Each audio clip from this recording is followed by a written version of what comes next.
श्री सीतारामचंद्राभ्यां नमः। श्रीमद् वाल्मीकि रामायण प्रथम खंड। अयोध्या कांड 60 प्रसंग सर्ग। वन की शोभा देखते दिखाते हुए श्री राम आदि का चित्रकूट में पहुंचना, वाल्मीकि जी का दर्शन करके श्री राम की आज्ञा से लक्ष्मण द्वारा पर्णशाला का निर्माण तथा उनकी वास्तु शांति करके उन सबका कुटी में प्रवेश। तदनंतर रात्रि व्यतीत होने पर रघुकुल शिरोमणि श्री राम ने अपने जागने के बाद वहां सोए हुए लक्ष्मण को धीरे से जगाया और इस प्रकार कहा। शत्रु को संताप देने वाले सुमित्रा कुमार, मीठी बोली बोलने वाले शुकपिक आदि जंगली पक्षियों का कलरव सुनो। अब हमको यहाँ से प्रस्थान करे क्योंकि प्रस्थान योग्य समय आ गया है। सोए हुए लक्ष्मण ने अपने बड़े भाई द्वारा ठीक समय पर जगा दिया जाने पर निद्रा, आलस्य तथा राह चलने की थकावट को दूर कर दिया। फिर सब लोग उठे और यमुना नदी के शीतल जल में स्नान आदि करके स्त्री मुनियों द्वारा सेवित चित्रकूट के उस मार्ग पर चल दिए। उस समय लक्ष्मण के साथ वहां से प्रस्तुत हुए श्री राम के कमल नयनी सीता से इस प्रकार कहा। विधे राजनंदिनी, इस वसंत ऋतु में सब ओर से खिले हुए इन पलाश वृक्षों को तो देखो, ये अपने ही पुष्पों से पुष्पमलधारी से प्रतीत होते हैं और उन फूलों की अरुण प्रभा के कारण प्रज्वलित होते से दिखाई देते हैं। देखो, ये भिलाव और बेले पेड़ अपने फूलों और फलों के भार से झुके हुए हैं। दूसरे मनुष्यों का यहाँ तक आना असंभव न होने से ये उनके द्वारा उपयोग में नहीं लाए गए हैं, अतः निश्चय ही इन फलों से हम जीवन निर्वाह कर सकेंगे। फिर लक्ष्मण से कहा, लक्ष्मण देखो, यहाँ के एक एक वृक्ष में मधुमक्खियों द्वारा लगाए और पुष्ट किए गए मधु के छत्ते जैसे कैसे लटक रहे हैं। इन सब में एक एक द्रोण लगभग 16 सेर मधुर भरा हुआ है। वन का यह भाग बड़ा ही रमणीय है। यहाँ फूलों की वर्षा सी हो रही है और सारी भूमि पुष्पों से आच्छादित दिखाई देती है। इस वन प्रशांत में यहाँ चातक पी कहाँ की रट लगा रहा है।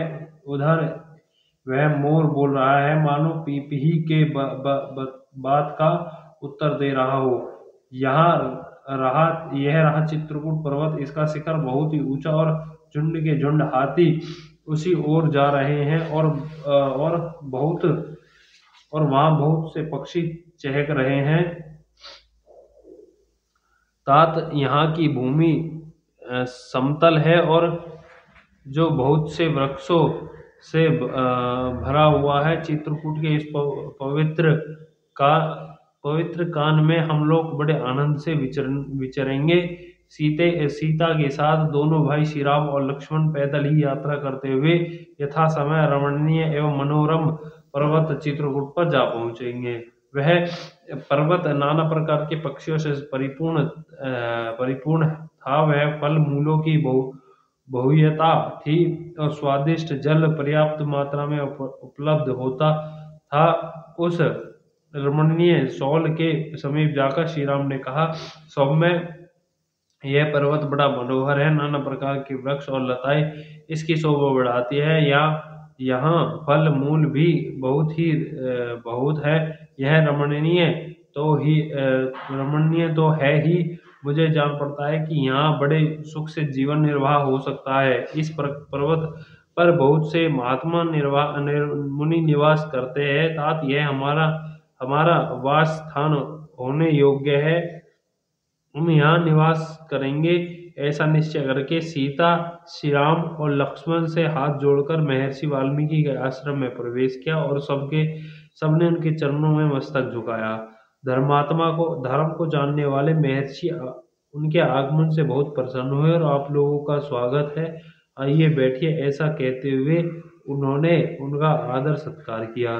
तदनंतर महाबाहु भगवान श्री राम ने महर्षि महर्षि को अपना यथोचित परिचय दिया और लक्ष्मण से कहा, सौम्य लक्ष्मण, तुम जंगल से अच्छी अच्छी मजबूत लकड़ियां ले आओ और रहने के लिए एक कुटी तैयार करो, यहीं निवास करने को मेरा जी चाहता है। श्री राम की यह बात सुनकर शत्रुदमन लक्ष्मण अनेक प्रकार के वृक्षों की डालियां काट लाए और उनके उनके द्वारा एक पर्णशाला तैयार की।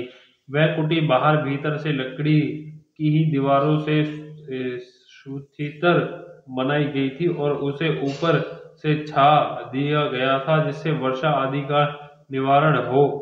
वह देखने में बड़ी सुंदर लगती थी। उसे तैयार हुई देखकर एकाग्रचित्त होकर अपनी बात सुनाने वाले लक्ष्मण से श्री राम इस प्रकार कहा,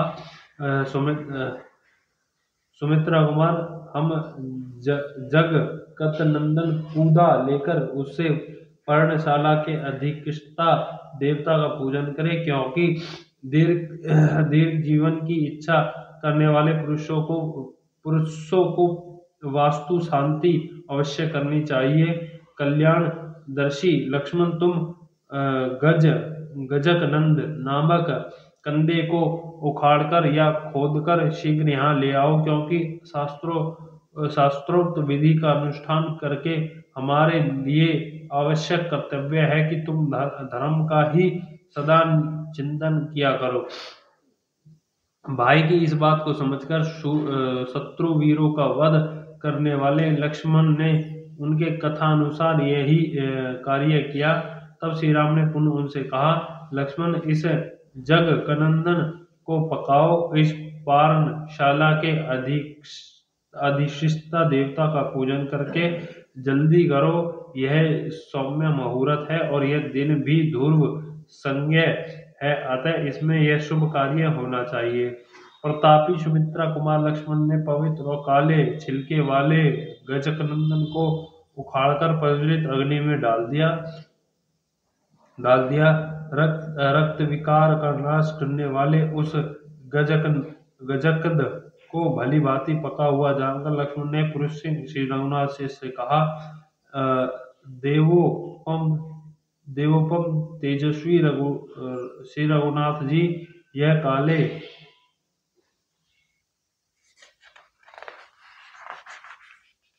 काले छिलका वाला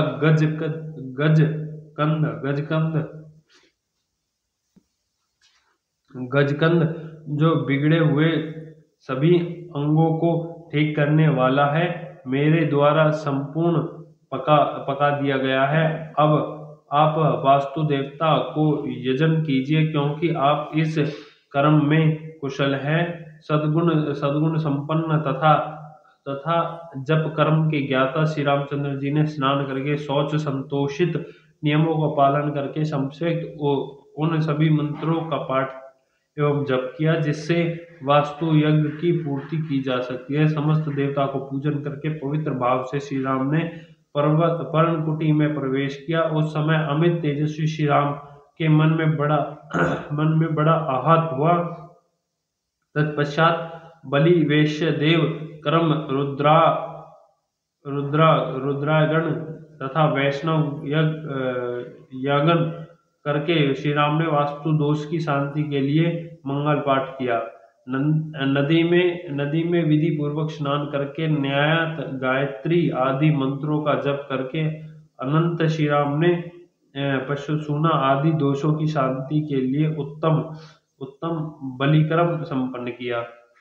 रघुनाथ जी ने अपनी छोटी सी कुटी की अनुरूप ही वेदी स्थानों और 8 दिक्पालों के लिए बलि समर्पित करके स्थानों, चौत्य, गणेश आदि के स्थानों तथा आयतों ने विष्णु आदि देवताओं के स्थानों का निर्माण एवं स्थापना की। यह मनोहर कुटी उपयुक्त स्थान पर बनी थी। उसे वृक्षों के पत्तों से छाया गया था और उसके भीतर प्रचंड वायु से बचाने का पूर्ण प्रबंध था। सीता, लक्ष्मण और श्री राम सबने एक साथ उसमें निवास करने के लिए प्रवेश किया, ठीक वैसे ही जैसे देवता लोग सुधर्म सभा में प्रवेश करते हैं। चित्रकूट पर्वत बड़ा ही रमणीय था। वहाँ उत्तम तीर्थ स्थान, सीढ़ी और घाटों से शोभित माल्यवती मंदाकिनी नदी बह रही थी, जिसका बहुत ही पशु पक्षी पशु पक्षी सेवन करते थे। उस पर्वत और नदी का सानिध्य पाकर श्री रामचंद्र जी को बड़ा हर्ष और आनंद हुआ। वे नगर से दूर वन में आने के कारण होने वाले कष्टों को भूल गए। इस प्रकार श्रीमद् वाल्मीकि निर्मित हर्ष रामायण आदि काव्य के अयोध्या कांड में 56वां सर्ग पूरा हुआ। बोल सियापति रामचंद्र की जय। पवन सुत हनुमान जय। लक्ष्मण भरत शत्रुघ्न भगवान की जय। जय सियापति रामचंद्र की जय।